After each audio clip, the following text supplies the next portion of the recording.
Hello. Serious question. Are you an opportunity prepper? Or are you a doomsday prepper? There's a difference. I'm going to tell you what I mean in a minute. Welcome to Nobody's Fault podcast. My name is Cash. We're going to read Matthew chapter 10 today. 10 days into this podcast. We're reading one chapter of the New Testament 5 days a week. So we'll get through the New Testament in 1 year. So Matthew 10. And I cannot see.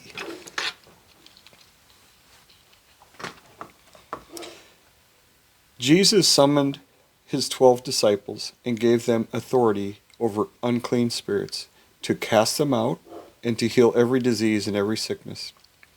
Now the names of the 12 apostles are these.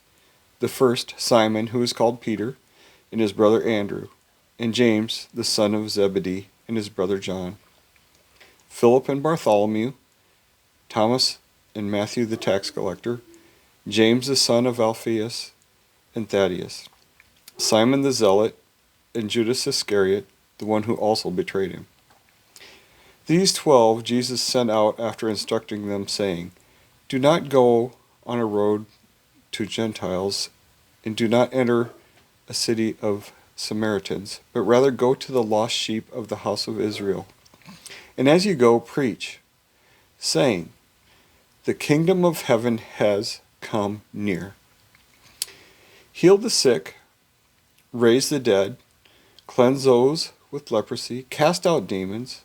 Freely you receive, freely give.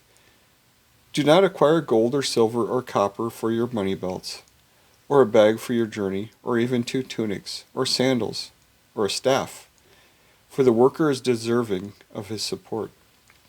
In whatever city or village you enter, inquire who is worthy in it, and stay at his house until you leave that city. As you enter the house, give it your greeting. If the house is worthy, see that your blessings of peace come upon it. But if it is not worthy, take back your blessings of peace.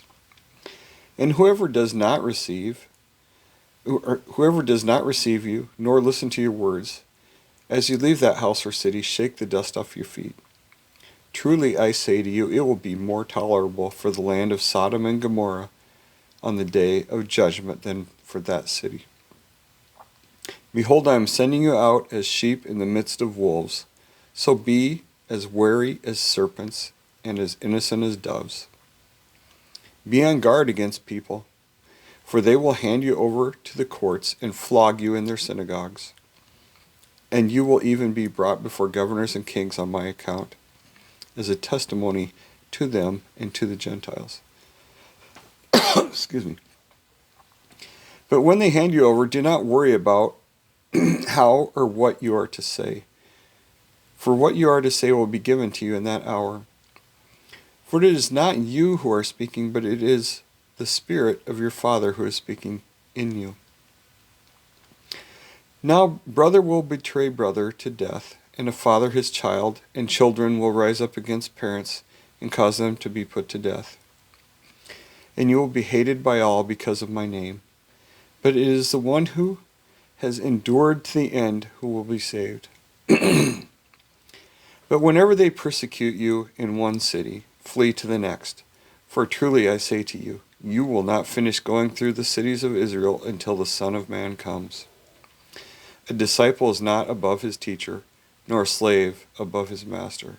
It is enough for the disciple that he may become like his teacher, and the slave like his master. If they have called the head of the house Beelzebul, how much more will they insult the members of his household? So do not fear them, for there is nothing concealed that will not be revealed, or hidden that will not be known. What I tell you in the darkness, tell it in the light, and what you hear whispered in your ear, proclaim it on the housetops. And do not be afraid of those who kill the body, but are unable to kill the soul, but rather fear him who is able to destroy both soul and body in hell. Are 2 sparrows not sold for an assarion? And yet not one of them will fall to the ground apart from your Father. but even the hairs of your head are all counted. So do not fear. You are more valuable than a great number of sparrows. Therefore, everyone who confesses me before people, I will also confess him before my Father who is in heaven. But whoever denies me before people, I will also deny him before my Father who is in heaven. Do not think that I came to bring peace on earth. I did not come to bring peace, but a sword. For I came to turn a man against his father, and a daughter against her mother, and a daughter-in-law against her mother-in-law. And a person's enemies will be the members of his household. The one who loves father or mother more than me is not worthy of me. And the one who loves son or daughter more than me is not worthy of me. And the one who does not take his cross and follow after me is not worthy of me. The one who has found his life will lose it, and the one who has lost his life on my account will find it.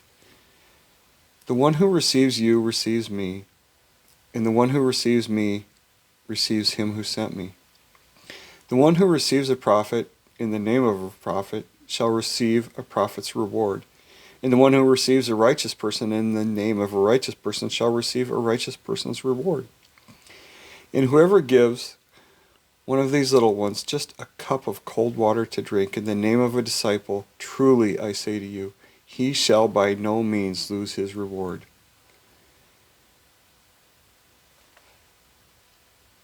Every time I go to sit down and do this and push the record button, there's a little question mark in my mind. Like, am I saying the right thing? What is my purpose here? Is it my purpose? Or is it something God's leading me to? And I've been working a lot, and my sleep schedule's been really chopped up. Let's say that. I don't mind it a whole lot, because I find myself having the strength at this time to do the things I need to do. And there's a lot of things. But there is a really cool thing happening. In those times of interrupted sleep, I wake up and there's like a millisecond to a few seconds of time between sleep and waking up that it's like God shows me like one word or a picture, or he answers a question for me. And I have to grab it really quick. I've heard other people describe circumstances like this. It's he did that again this morning. And it's really complex. It's hard for me to get into. But in pondering the thoughts that I woke up with this morning, God showed me I'm a lucky guy. I'm very lucky, right? And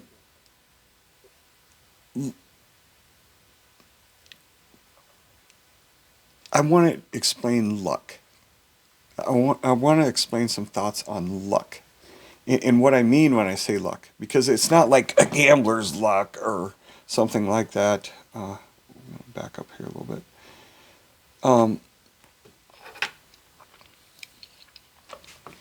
According to a very famous psychologist, one of the best predictors of a group of people that is most likely to commit murder, it is young men who live in areas with a very large range of income, from very low income to very high income. That's one of the best predictors of violence. And in the late 1990s, I was a graphic arts instructor at a juvenile correctional facility. And I started to spot a trend of the boys who came into my class. Some of the kids were violent. Some were caught up in drugs. All the things that get you in juvie. And I was working with the older group of the kids that were in that facility. So these are the kids that are 16, 17, 18. after our program, their next place might be prison if they don't get things figured out. But they would all come into my class. I get a new student. We do an intake process. And I could see a pattern of mindset. Like, everybody else is luckier than me. I always get screwed. My friends always snitch on me. I'm always in a bad situation. I have a crappy family. Nothing's fair. Everybody else is lucky. And the luck, and unlucky mindset kept coming up. When I woke up this morning, one of the many elements God just flashed into my mind was my dad gave me a growth mindset. He instilled that into me. See, my last name is Groth. His last name is Groth. So I got a growth mindset, right? So, no. There's more to it than that.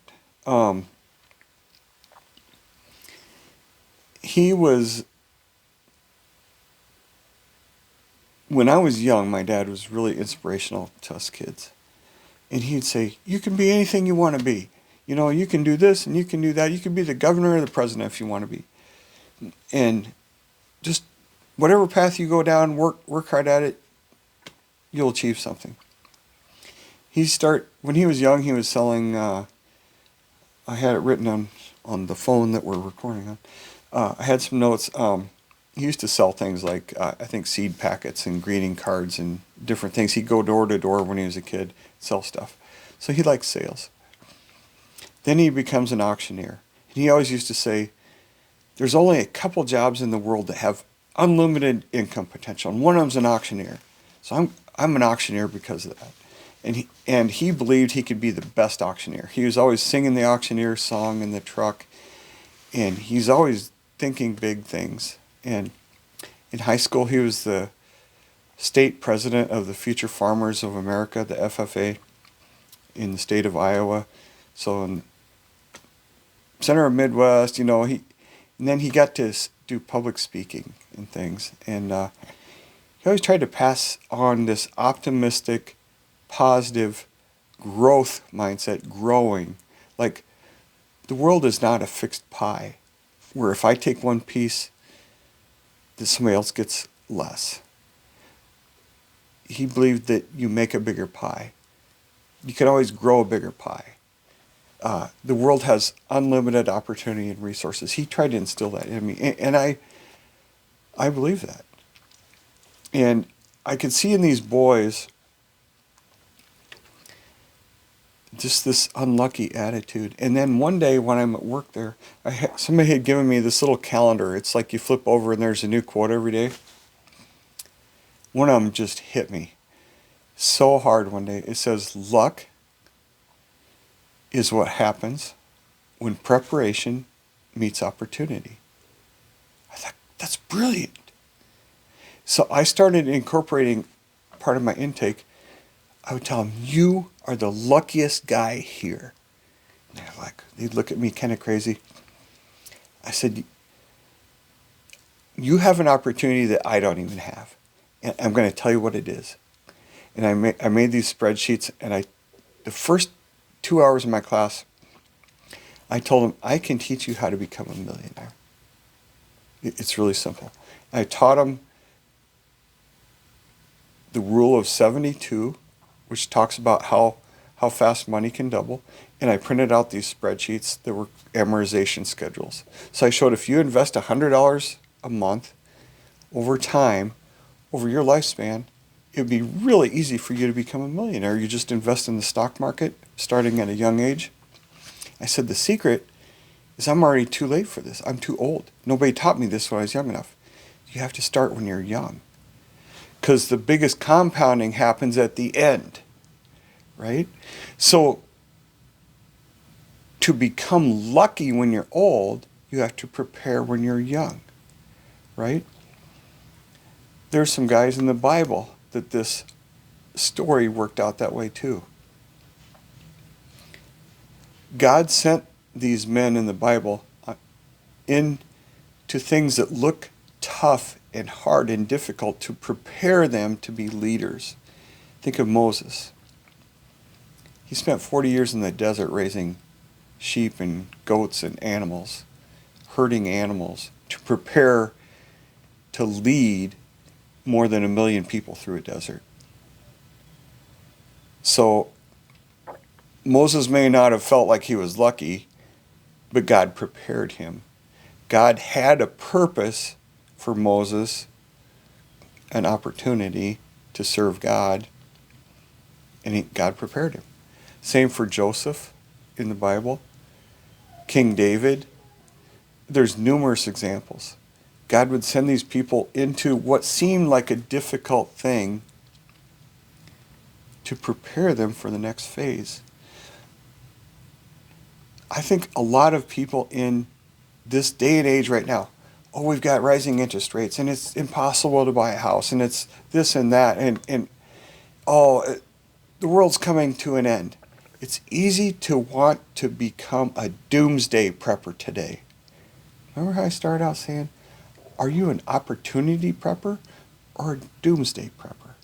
This is what I'm talking about. This is a mindset. Communism feeds on the mindset of lack. Like, if they have something, you won't get it. The envy and stuff. Remember I said the greatest predictor of a murderous type of mentality is when there's a big gap between the wealthy and the poor. And you have young men in that down here thinking, like, this is unfair. How come they have all the money? I saw that firsthand with those boys I worked with. If you're in that hard time in that desert, do you want to be lucky? God has purpose for you. Do you want to find that purpose? What if he's preparing you? Luck doesn't just happen, you prepare for it. I found out that quote was from a famous guy in history named Seneca. He was a leader. God prepares leaders, and society needs leaders right now. Do you know that if you're listening to me, you're a leader? You're like, what? Yeah, everybody's a leader. Here's what I mean. Your life could be such a train wreck and disaster that people look at you and say, there is no way I want to be like that. Oh my God, you're leading people away from you. Or what if you're that train wreck and disaster and you're not anchored to any morality or truth or anything, and some of your friends decide, I'm going to follow him. He's having fun, right? Well, you're leading your friends into a pit. So you're a leader even if you're a bad example. You're a bad leader taking people to a bad place, or you're such a bad example people run from you. You're like, no thanks, right? Or you're a positive kind of leader. Like you radiate something that people want to be part of. We need leaders right now. In families, in business, in education, in faith, in our churches, on our school boards, and any way you can look at it. If you're a cop, if you're a firefighter, if you work in a factory, there is a place for good, positive leadership in every single one of those situations. And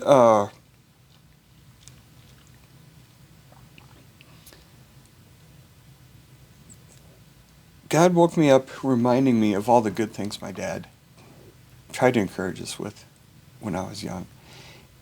So many young men are being raised by single moms right now. Young girls raised by single moms. Split families. Lots of step parenting going on and people moving around. And it's a real disruption to society. That every family now knows what that's like, that disruption of life. I was so lucky. I knew all four of my grandparents. And I even have had multiple grandparents. I have a grandma living right now. She's 104 years old. I had another great grandma make it to 104 years old. I've had them make it to 99 years or so multiple times. In that perspective of meeting somebody who's gone through so many trials is really cool. And I think a lot of our young people aren't having those generational things where they can learn from somebody who's experienced, working through things, and somebody who can encourage them to just, go do stuff. And so